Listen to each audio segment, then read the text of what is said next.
जगद्गुरु तुकाराम महाराज म्हणतात, भगवंतानं गोकुळात आल्यावर पहिली लीला केली कोणती, तर गोकुळातल्या लोकांच्या चित्तामध्ये बदल केला.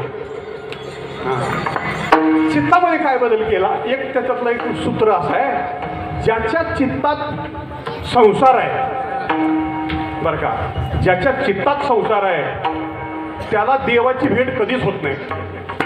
ते सूत्र लिहून घ्या तुम्ही. सगळं कीर्तन विसरलं तर विसरलं, एवढं एक सूत्र विसरू नका. ज्याच्या चित्तात संसार आहे त्याला देवाची भेट कधीच होत नाही, आणि ज्याच्या चित्तात देव आहे त्याचा संसार नष्ट झाल्याशिवाय राहत नाही. लोक गोकुळातले होते, गोकुळातली सगळी कामं करणारी होती, पण त्यांच्या चित्तावर देवाची कृपा झाल्यामुळं त्यांचं चित्त बदललं, आणि बदलल्यामुळं झालं काय, ते सगळे संसाराला विसरले.